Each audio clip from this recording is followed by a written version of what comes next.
الحمد لله رب العالمين والعاقبة للمتقين والصلاة والسلام على رسوله الكريم أما بعد. اللهم صل على محمد وعلى آل محمد كما صليت على إبراهيم وعلى آل إبراهيم إنك حميد مجيد. اللهم بارك على محمد وعلى آل محمد كما باركت على إبراهيم وعلى آل إبراهيم إنك حميد مجيد. அன்பிற்குரிய அல்லாஹ்வின் நல்லடியார்களே, அல்லாஹ்வுடைய மகள்களையால் அல்லாஹ் நம்மீது கடமையாக்கி இருக்கின்ற இஷாவுடைய தொழுகையை ஜமாத்தோடு நிறைவேற்றிவிட்டு இரவில் பாதி நேரம் நின்று வணங்கியதுடைய நன்மையை வார்த்தைகளில் தோன்று கொண்டிருக்கின்ற அனைவருக்கும் நம்முடைய இபாதத்துகள் செயல்பாடுகளை ஏற்றுக்கொண்டு பொருந்திக் கொண்டு நாளை மறுமையில் மகத்தான வெற்றி அல்லாஹ் நமக்கும் நம் குடும்பத்தவர்களுக்கும் தந்தல் புரிவானாக. அன்பிற்குரியவர்களே, தொடர்ந்து சில தினங்களாக ஸல்லூ கமா ரஅய்துமூனி ஸல்லி என்னை எவ்வாறு தொழக்கண்டீர்களோ அவ்வாறு தொழுங்கள் என்பதாக அல்லாஹ்வுடைய தூதர் வழிகாட்டி தந்த தொழுகைகளுடைய வழிமுறைகளில் ஒவ்வொருவருடைய சிறப்புகளை குறித்து நாம் தொடர்ச்சியாக பார்த்து வருகிறோம்.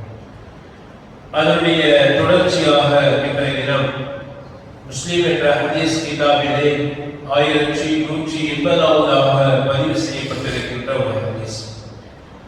இந்த ஹதீஸுடைய சாராம்சம் என்பது, வீட்டிலே அழகான முறையிலே ஒது செய்துவிட்டு இறை இல்லத்தை நோக்கி நடந்து வரக்கூடியவருடைய சிறப்புகளையும் அதன் மீது உண்டான ஆர்வத்தை குறித்தான சொல்லப்பட்டிருக்கின்ற ஒரு ஹதீஸ். الأمير بن قعب رضي الله عنه இருக்கிறார்கள், كان رجل لا أعلم رجلا أبعد من المسجد منه. நாம் எந்த ஒரு மனிதனையும் பார்த்தது கிடையாது இவர் ஒருவரை தவிர. இவருடைய வீடு என்பது மஸ்ஜிது நபவி பள்ளிவாசலிலிருந்து வெகு தூரமாக இருக்கக்கூடிய ஒரு நபர். அவருடைய வீடுதான் மிக மிக தூரமாக இருக்கக்கூடியதாக இருந்தது. وَقَالَ لَا تُخْطِئُ صَلَاةً. அப்படி தூரமாக இருந்தாலும் கூட எந்த ஒரு நேர தொழுகையையும் அவர் ஒரு பொழுதும் விட்டது கிடையாது என்று சொல்லிவிட்டு, وَقِيلَ لَهُ أَوْ قُلْتُ لَهُ, நாங்கள் அவர் மீது பரிதாபப்பட்டவர்களாக அவரிடத்தில் நாங்கள் சொன்னோம் அல்லது நான் சொன்னேன் என்பதாக சொல்லி காட்டிவிட்டு, لَوْ اشْتَرَيْتَ حِمَارًا, நீ ஒரு கழுதையை வாங்கிக் கொள்ளலாமே. எதற்காக வேண்டி? தர்கபுஹு ஃபி ظُلُمَاتٍ வஃபி الرَّمْلَةِ, கடுமையான இருள் சூழ்ந்த இரவினுடைய நேரத்திலே அதன் மூலம் பயணித்து பள்ளிக்கு வருவதற்கும், அல்லது கடுமையான வெயிலினுடைய நேரத்திலே அந்த வாகனத்திலே பயணித்து வருவதற்கும் நீங்கள் ஒரு கழுதை வாங்கிக் கொள்ளலாமே என்பதாக சொல்லி காட்டுகிறார்கள். அதற்கு அந்த நபித்தோழர் சொல்கிறார், قال ما يسرني أن منزلي إلى جنب المسجد إني أريد أن يكتب لي ممشاي إلى المسجد. நான் என்னுடைய வீட்டிலிருந்து பள்ளிவாசலுக்கு நடந்து வருவதையும் பள்ளிவாசலிலிருந்து வீட்டிற்கு திரும்ப செல்லுவதையும் விரும்பக்கூடியவனாக இருக்கிறேன்.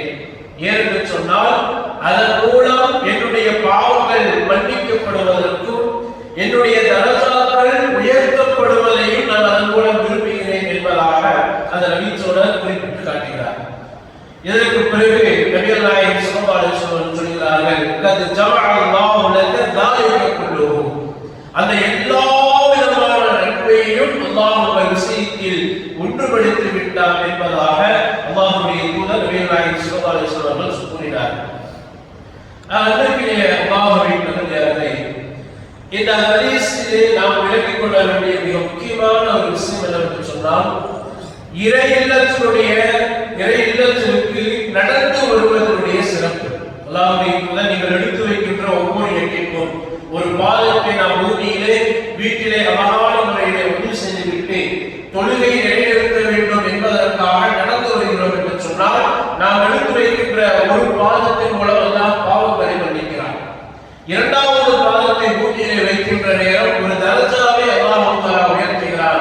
இப்படியே இறையிலத்தை நோக்கி நாம் எவ்வளவு தூரம் நடந்து வருகிறோமோ நம்முடைய பாவங்கள் அதன் மூலம் மன்னிக்கப்படுகிறது, நம்முடைய அந்தஸ்துகள் உயர்த்தப்படுகிறது அல்லாஹ்வுடைய தூதர் அவர்கள் குறிப்பிட்டு காட்டியிருக்கிறார்கள். இதன் மீது உண்டான ஆர்வம் தான் சஹாபாக்கள் எல்லா சூழ்நிலைகளிலும், அது இருள் சூழ்ந்த நேரமாக இருந்தாலும் சரி, கடுமையான வெயிலுடைய நேரமாக இருந்தாலும் சரி, அந்த பாலைவன மனநிலை அவர்கள் நடந்து வரக்கூடியவர்களாக இருக்கிறார். இந்த ஹதீஸிலே கூடுதலாக இன்னொரு வாசகம் பயன்படுத்தப்பட்டிருக்கிறது.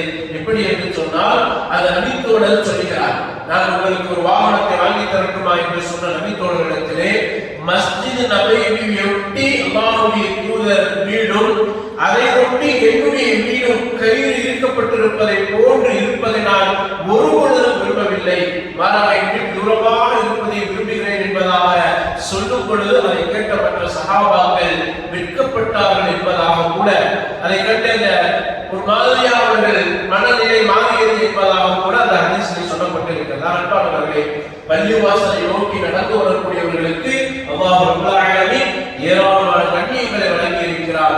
அவருடைய பாவங்கள் எடுத்து வைக்கின்ற ஒவ்வொரு இடத்திற்கும் அல்லாஹ் தஆலா பாவங்களை மன்னிக்கக்கூடியவனாக இருக்கிறார். எனவே நாமும் வளமையாக்கி கொள்ள வேண்டும்.